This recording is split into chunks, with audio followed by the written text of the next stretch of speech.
Well, hello and welcome, everybody. It's always nice to see everyone joining in.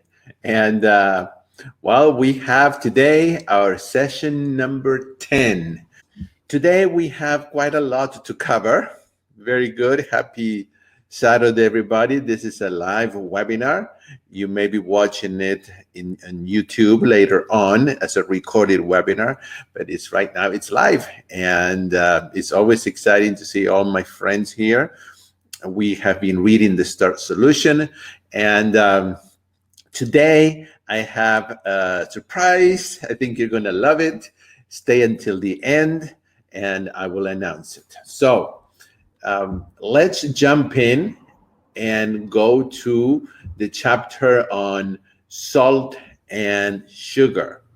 Well, before we jump right in, I want to say that one of the reasons why I think Dr. Mcdougal is a genius and this program is brilliant is because it takes people where they're at. And we talked in our first session of this book club that we are all at different points in our journey through this plant-based world, plant-based, whole food, starch-centered. And Dr. Mcdougal takes people from wherever they're at. Most people that go to the 10-day program or the intensive weekend programs that they were at the Mcdougal Center, they are coming from a SAD diet, from a standard American diet, or a Western diet, which is heavily based on dairies and on vegetables, oils, and a huge variety of animal products. And those are the products that are detrimental to our health. So these people come to the program, come to this way of eating with their palate, with really, we could say, in a way, I don't think this is a good word, damaged or used to eating foods that are really hurting themselves. And that is actually, that was my case 6-7 years ago. That at one point that was your case, all of y'all's case, like we say in Texas.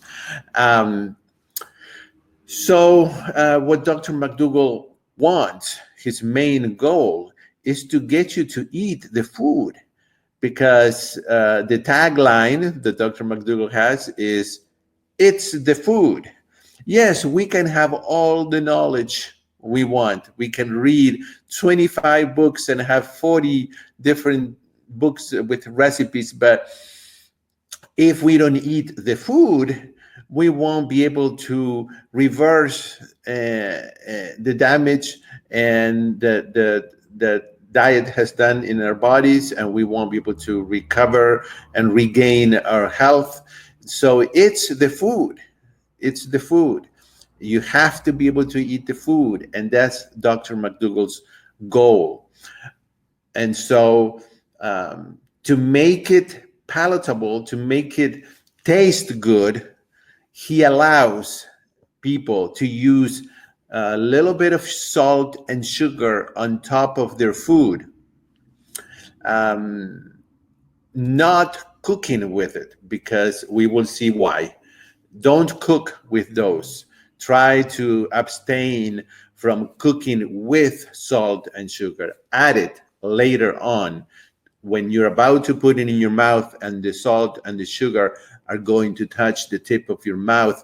And with very little salt or sugar, you're going to get that pleasure that you're used to having when from the old way of eating that is loaded with salt and sugar.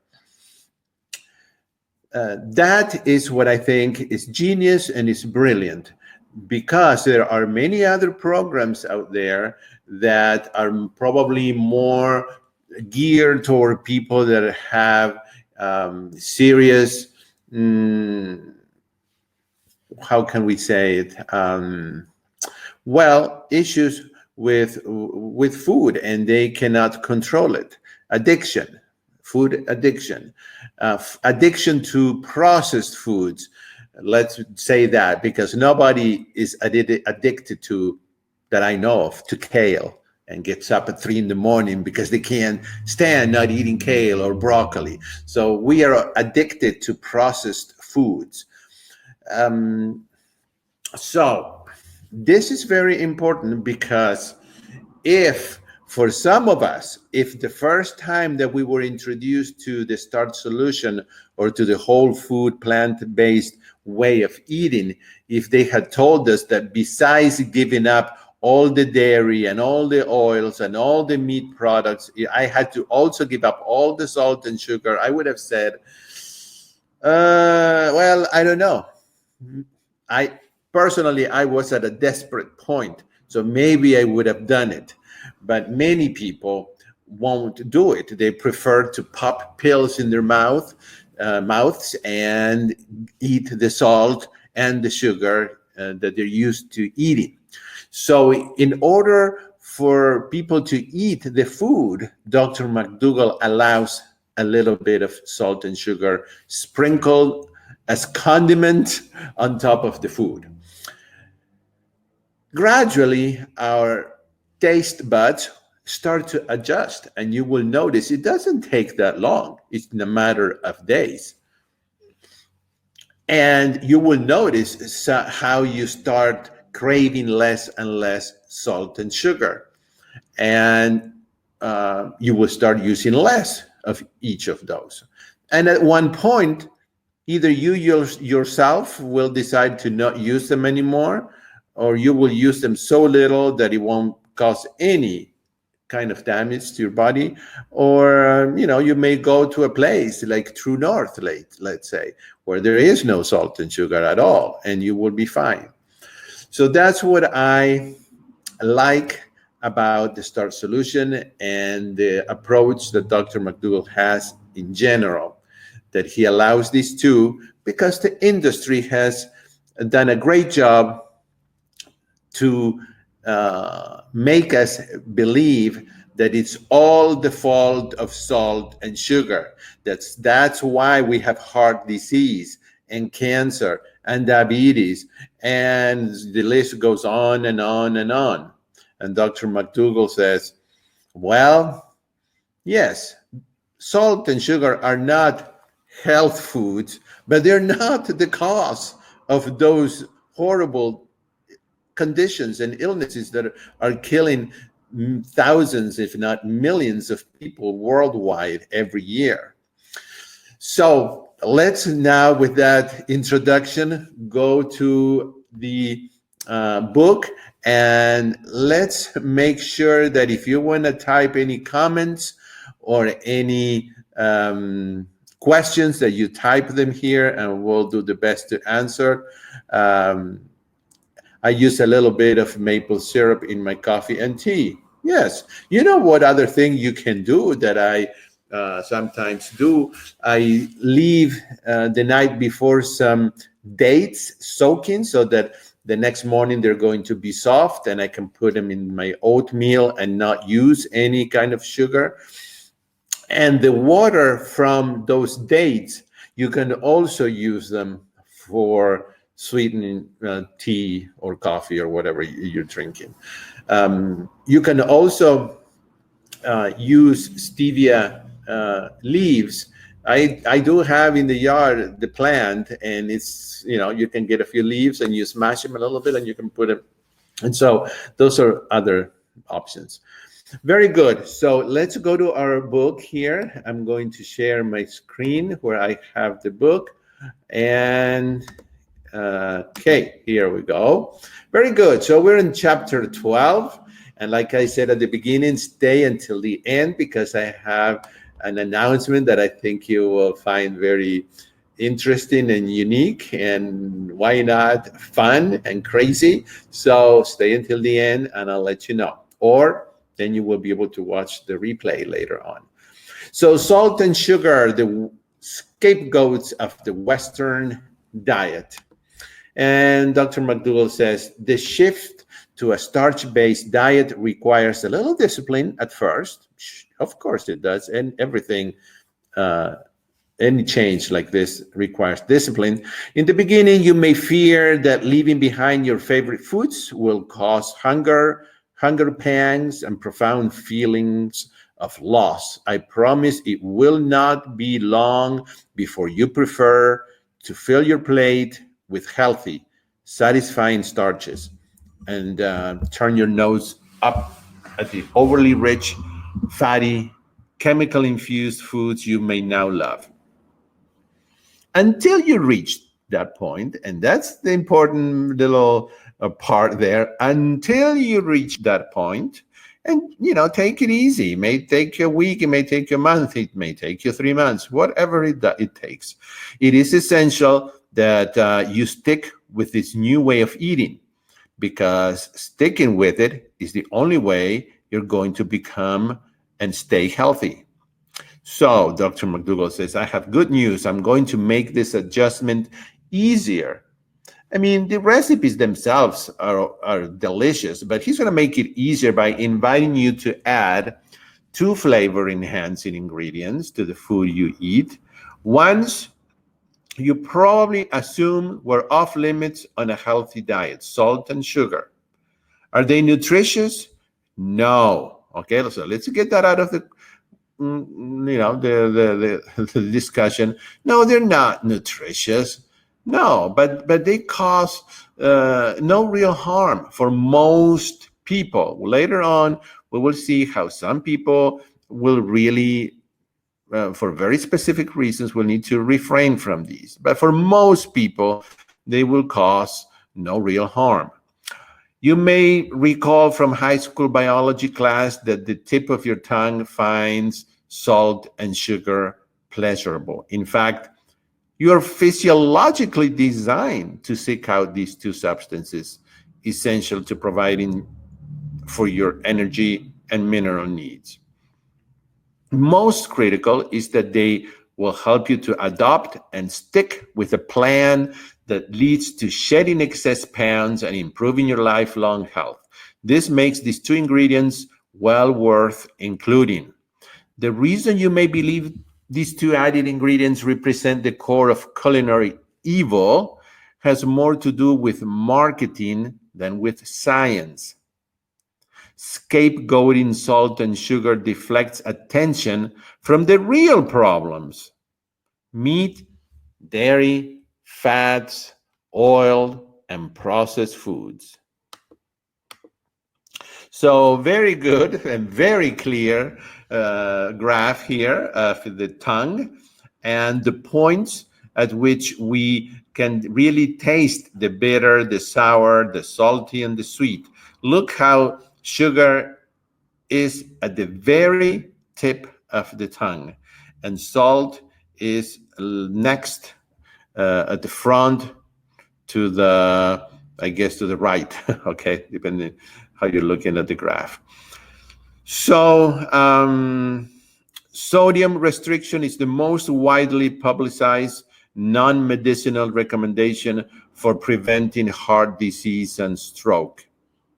This advice is biased mostly on older research and largely reflects studies involving extreme changes in sodium intake, such as reducing sodium to less than 500 milligrams per day in order to lower blood pressure. Has this recommendation made any difference in the average person's health? Not according to recent research and careful analysis of the data. Why?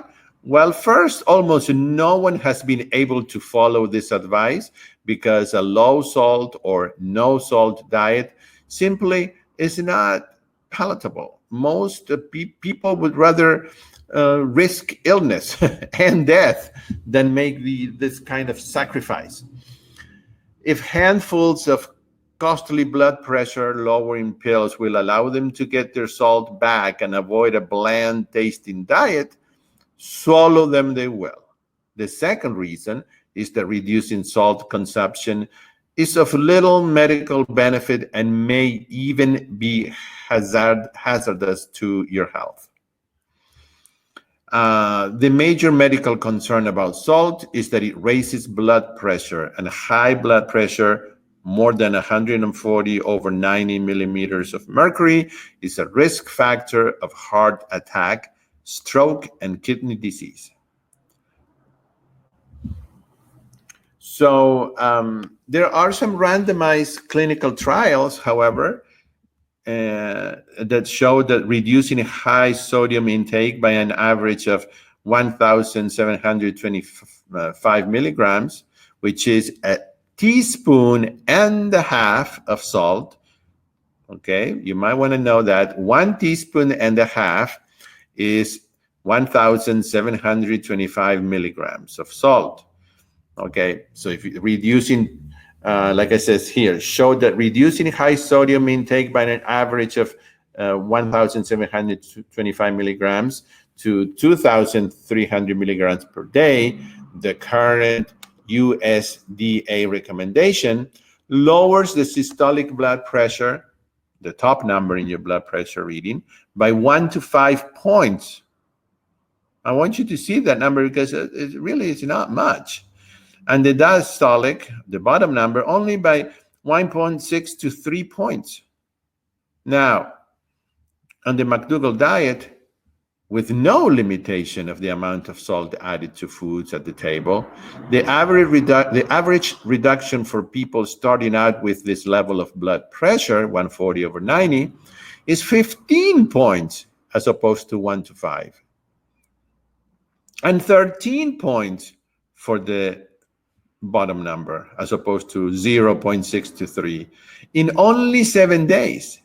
And this is quite remarkable when you consider that in almost all cases, blood pressure medications are stopped on the first day of my 10-day live-in program. I have been to the 10-day live-in program, the first time as a participant, and then many times as a guest. And I see Dr. Mcdougal taking, in most cases, the first day, the blood pressure medication off. And even then, the blood pressure drops those numbers. This profound change in blood pressure is due to the overall impact of a healthy diet that is low in fat, animal protein, and calories, and high in potassium, dietary fiber, and carbohydrates. These healthy dietary components improve the health of the blood vessels and overall circulation, significantly lowering elevated blood pressure as a result. So then he goes on to talk about Western diet rich in animal products and processed foods, develop hypertension, type 2 diabetes, heart disease, and obesity. And he goes on to talk about salt is synonymous with value. And it's just, this is an interesting, I'll leave it for you to read it, a history kind of background. And then in this section, he talks about many studies in which it is shown that reducing salt may actually increase your risk of death and disease. So I'll let you read that. I love it how he has included the actual studies that you can read, especially if you have this version of the electronic version. You click on the number and it takes you to the actual study. The desire for salt leads us to consume minerals essential to life, sodium being just one of them. Attempting to deny this innate drive could be harmful and, more importantly, prevents many people from adopting a healthy diet because they simply won't tolerate food that doesn't taste right. He talks about here his experience, 35 more like 40 years ago now, in the Queens Medical Center in Honolulu. And he continues to talk about the instinct of eating salt and how important is that. And then in the last paragraph here, when we blame salt, we're colluding with the food companies that have fooled us into focusing our attention on an innocent bystander when the real culprit is the foods that have been overly salted.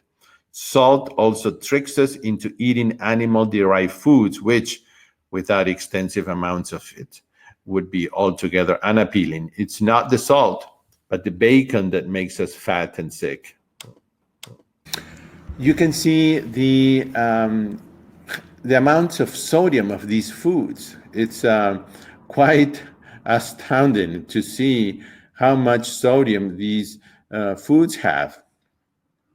If you were to eat 2,000 calories of these foods, you would take in 10,000 milligrams of sodium, which is about 435% of the USDA recommendation of less than 2,300 milligrams of sodium per day.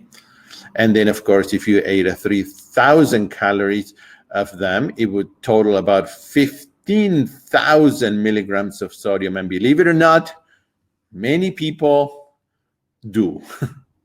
Now, note how the corn, peas, potatoes, and rice have about just 10 milligrams each of sodium per 100 calories. A huge, huge difference. And then the actual data shows that we only need as little as 50 milligrams of sodium per day to meet your baseline metabolic requirement. A diet based on starches, vegetables, and fruits with no added sodium contributes about 200 to 500 milligrams. So there is no reason for concern that you won't get enough, even without adding salt. This is very important that we notice that even if we didn't add a gram of salt, eating the foods that we eat in a plant-based diet gives us anywhere from 200 to 500 milligrams of sodium. Now, here we go. Dr. Mcdougal says, you can add a half teaspoon of salt at the table to your starch-based meal over the course of a day, and that gives you about 1,100 milligrams of sodium for a daily total of about 1,600 milligrams. 700 milligrams below the 2010 USDA dietary guidelines of less than 2,300. And 400 milligrams below the 2,000 milligram low sodium diet fed to hospital patients following a massive heart attack. With these naturally low levels, I have no concerns about inviting people following my starch-based diet to sprinkle a little salt on their food, assuming the food was not prepared with sodium. You could add up to 3/4 of a teaspoon of salt per day and still stay within the USDA dietary guidelines. I suggest adding salt at the table rather than in cooking. This is very important here because salt added during cooking largely dissipates into the mix of other ingredients, losing the pleasurable flavor.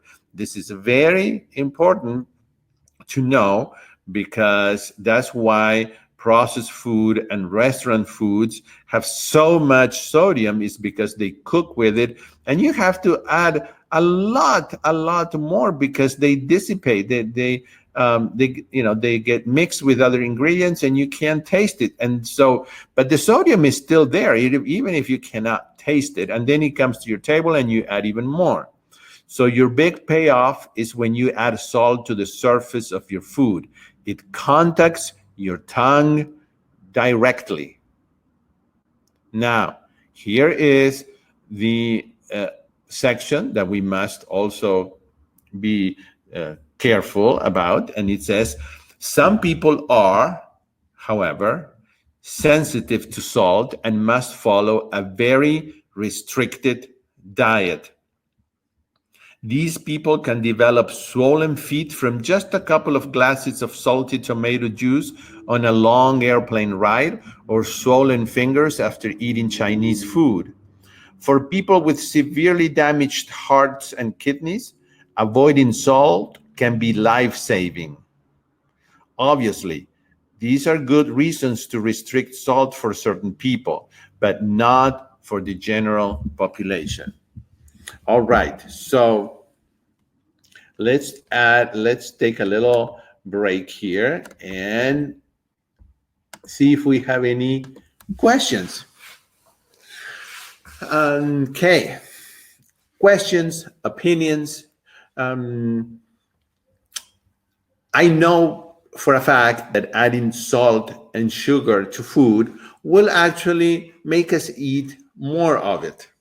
Of course, if the food doesn't have any salt, part of the pleasure of eating food is gone. So you do eat less. And remember that some people have more of an addiction than others. So we have to be very careful here and not try to make this one rule to fit everybody. In my years of being plant-based, my sugar craving has gone down to almost nothing.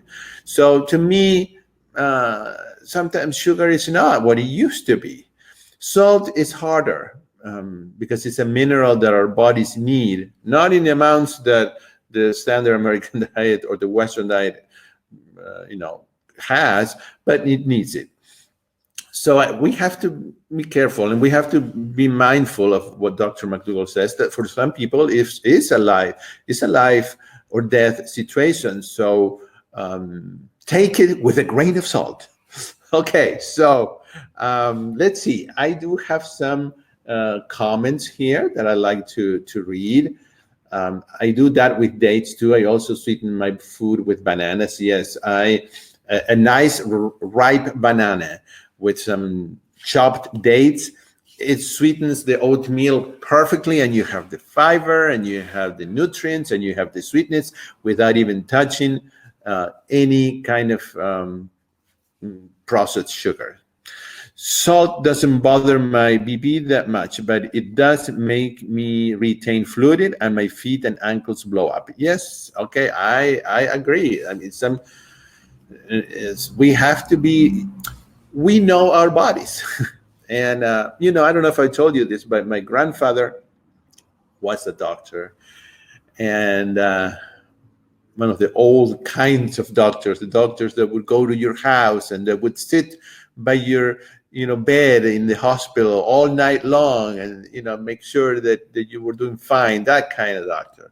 And he used to say that nobody knows your body better than yourself. And so we just get to know our body, especially with this way of eating, when our bodies react almost instantaneously to food. And so we refrain from food that we notice that are not good for us. I don't have a salt shaker or buy any. Salt is in our food. Yes, I do buy a mixed spice shaker. That's a no salt shaker. Yes, it's true. It's totally true. All the sodium you need is already in the food. Nowadays, they have some really, really good mixes of spices and that may have celery in it, which has a very salty taste, and other spices, and you may do fine with no salt. Let's see. Sugar is in our natural food too. Yes, I agree. And I don't own any powder or artificial sugar. My mom thinks I am extreme. I also don't eat before bed either. I heard we shouldn't eat before bed. Yes, I appreciate your comments. It sounds like you're far ahead of many people that may have just started. I don't know if you started already from the first day with that much strictness, we could say. But like I said earlier, there are people that, because of the health condition that they're in, they benefit from other programs in which salt and salt and processed sugars are cut out from the first day. So eating before bed, yes, at True North, for example, after 6, there is no more food. So you're doing a mini fast. You're letting your body, your organs rest and detox until the next morning. You can have water if you want. I agree that everyone is different and in a different place in their journey. I reduced the salt and sugar in my diet greatly, but not down to 0. So far, it's working great. Yes, I agree with you as well. I blend raisins into salads. Oh yeah, I've done that too. Salad dressings, and to entice the family to eat more salad.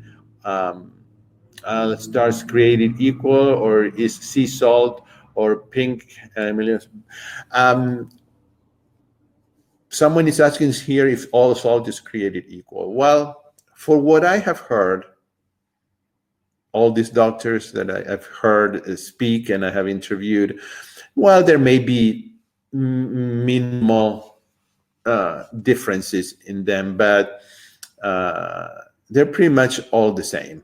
So don't get into that marketing tool that this pink salt or this rock salt is going to be so much healthier, because that's the danger, that people think that this is, the attention is focusing now on eating this healthy salt. So it's okay to eat my steak and my chicken and my all the stuff we're saying, that Dr. McDougall is saying that is detrimental to our health. No, I don't. No, I didn't start that way. Okay, good. I find I have met hundreds, if not thousands, of people in this 6-7 years that I have been active in so many groups and lectures and things like that. And I have met a lot of people, and I find that for most people, they started where they were, and they gradually became more pure, if we could say. But not to say that some people don't start already in a very strict way. But I find that that was my case. I started strict in the sense that I came home from the 10-day program and I cleaned out the kitchen, and I did not have any more dairy, any more oils of any kind, and any animal food. That was totally out and is still out. But I did at the time use sugar, and it was the processed table sugar, and it was brown sugar, and it was maple syrup, and I used salt. And now sugar, I am almost down to 0, and salt, I use a little bit sometimes, depending on the food. All right, very good. This is great to hear your stories and your experiences, because I think it helps all of us. So we've talked about salt so far. Let's go now, and I will share my screen here, and let's talk about sugar. Sugar is an energy source and taste pleaser with no fat, no cholesterol or sodium, and very few chemical contaminants. It is inexpensive. The environmental footprint associated with sugar production is small, and no animals need be harmed in its production. Used appropriately, it is a helpful addition to your kitchen arsenal. Like salt, sugars add to the deliciousness of your food. ensuring enjoyment as you eat the best foods nature has to offer. Sugar is clearly a better choice for enhancing flavor than fats and oils, which contribute 2.25 times more calories per gram than pure white sugar and cause a host of health problems. Feel free to sprinkle, and let me underline that word, sprinkle a little brown sugar over your oatmeal, drizzle maple syrup over your pancakes, add a bit of refined sugar to a fruit dessert, or dress up your starches and vegetables with sweetened sauces. The shift from animal foods, processed foods, and fats to a plant foods is already a giant leap forward for your health. This is we have to remember, those of us who have been eating this way for a long time. It's a giant leap forward for people to give up these foods. So a little sugar will not diminish the powerful effects of this dietary change for most people. As with salt, you'll get the most flavor by putting the sweet stuff on your food at the table rather than cooking with it. A teaspoon of brown sugar on your bowl of oatmeal adds only 16 calories. These few extra calories will not cause you to put on weight, but they will make the difference in whether or not you look forward to your breakfast. Sugar will not make you fat or diabetic. And this is a very important section here because Dr. McDougall explains how the mechanics of the body and how this is really not true. Type 2 diabetes is a direct result of obesity. Worldwide, the populations with the lowest rates of diabetes are those that eat the most carbohydrate or starches. That doesn't mean that they're going to be eating spoonfuls of processed sugar. And a lot of those were, and I say were because, yes, still are, but not as much because the Western diet has arrived in these countries or areas such as Asia and Africa and Mexico and Peru, where a high carbohydrate diet is the cultural norm, and although it has already changed from the time that this book was printed. Scientists understand that sugar does not cause type 2 diabetes. The American Diabetic Association recommends that diabetics consume 55 to 65% of their calories from carbohydrate, which may include sugary foods. High carbohydrate diets based on starches have been shown to help diabetics cure their underlying disease, get off their medications, and improve their overall health. And this is something that diabetics also see the second day that they are at the 10-day living program. Then we have a very controversial and confusing issue here with the GI, the glycemic index. And the glycemic index can be very confusing for people that are, that may not be aware. It was confusing for me until I started to learn. And the glycemic index measures the rise in blood sugar over 2 to 3 hours after we eat. Now, the thing is this. Your blood sugar is actually supposed to rise after you eat. If it doesn't rise, then there's something wrong with you, okay? Your blood sugar is supposed to rise after you eat. It's a good thing, not the sign of a problem. So GI measures the effectiveness of a particular food as a source of life-sustaining fuel. Starches high on GI actually prevent weight gain in people who tend to be obese. Let's see if I can find the section that I want to read to you. Selecting foods with a high GI is sound advice, not only for athletes, but for anyone yearning to be strong and energetic throughout the day. So here it is. If you take the GI out of context, which is something that is happening more and more nowadays, if you take the GI out of context, this leads to some really dangerous conclusions. Really dangerous conclusions.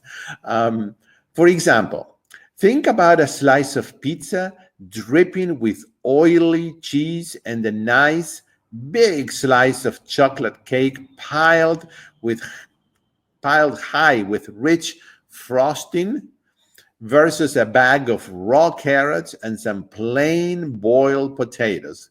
So you can imagine these two, and I don't think that it takes any kind of really rocket science to figure out that the healthy choice here would be the bag of raw carrots and some plain boiled potatoes, as opposed to a slice of pizza that is dripping with oily cheese and a huge slice of chocolate cake piled high with rich frosting.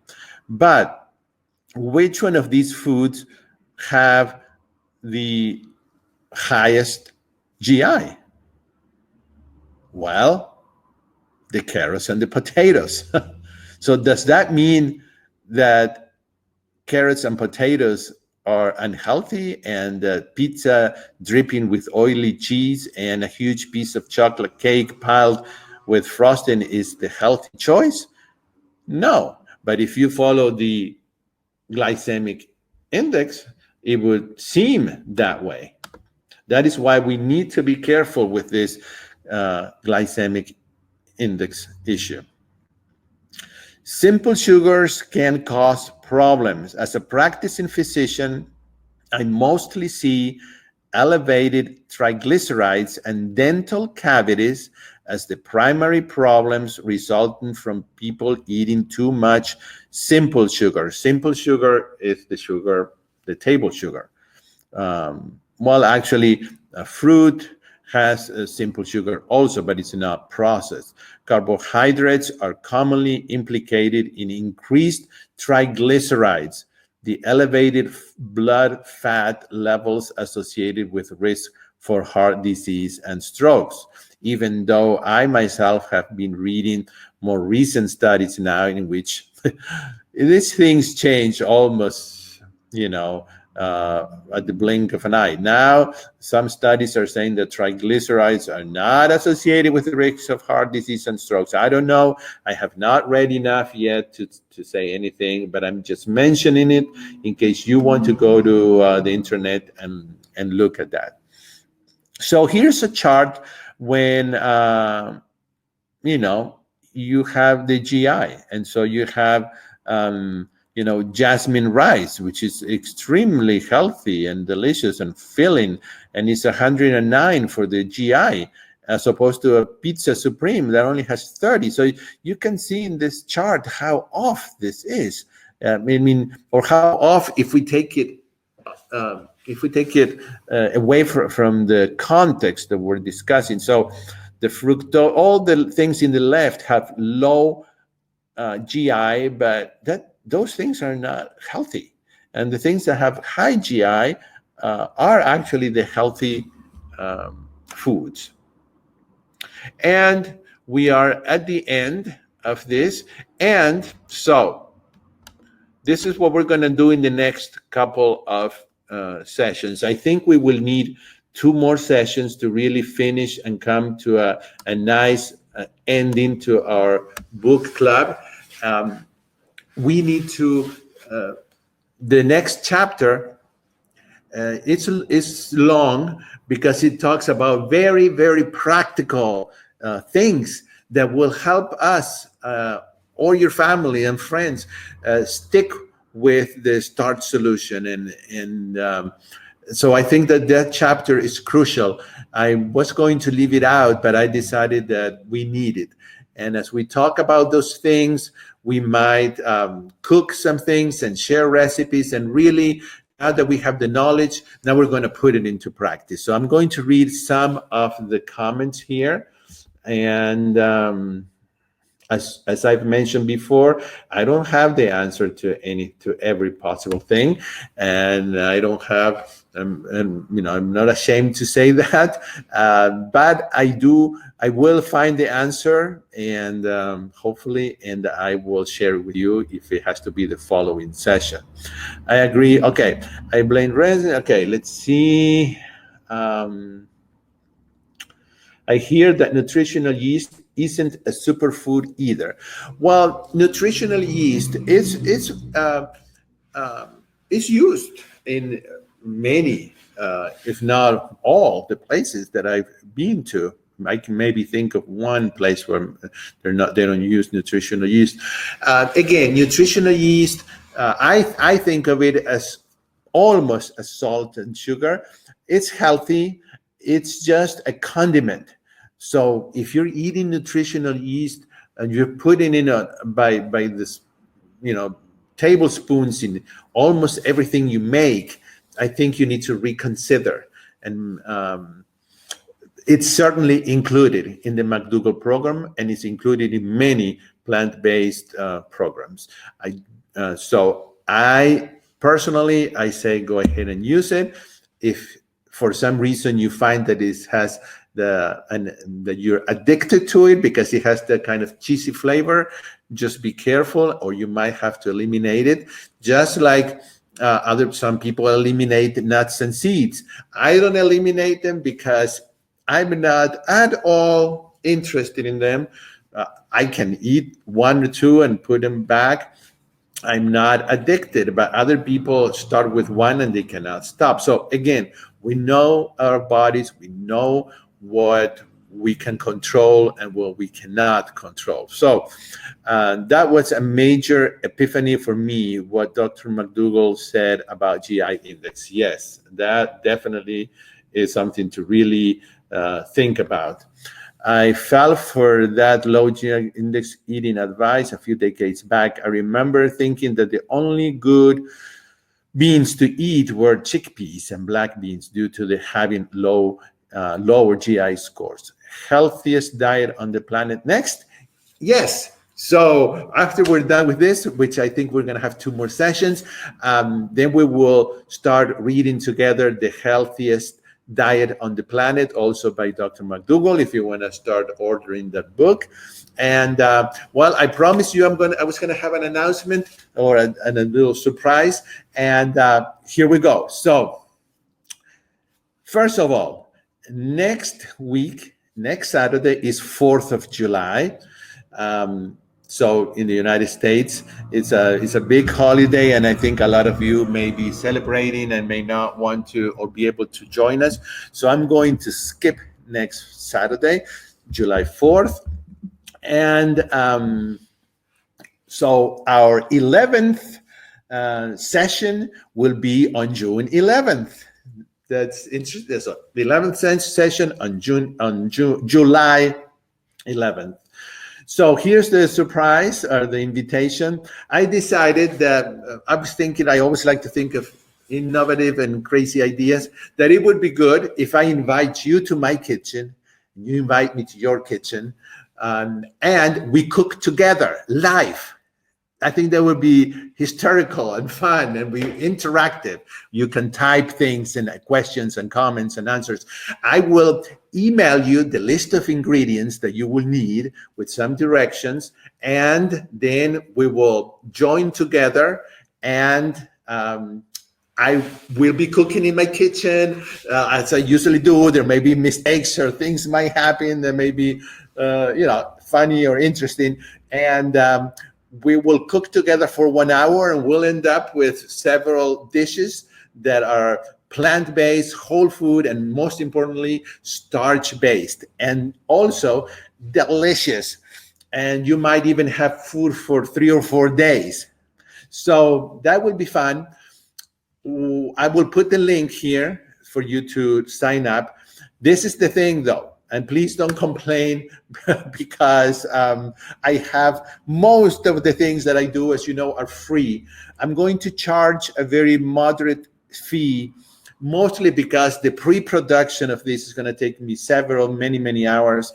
Then the actual thing is going to take me time and effort. And then the post-production to have the replay will also do, as will preparing the printed recipes in a nice format for you. So I'm going to charge a fee of $10, and you will have access forever. And if just know, this is not essential, okay? There are literally hundreds of recipes in my Facebook page and in my YouTube channel.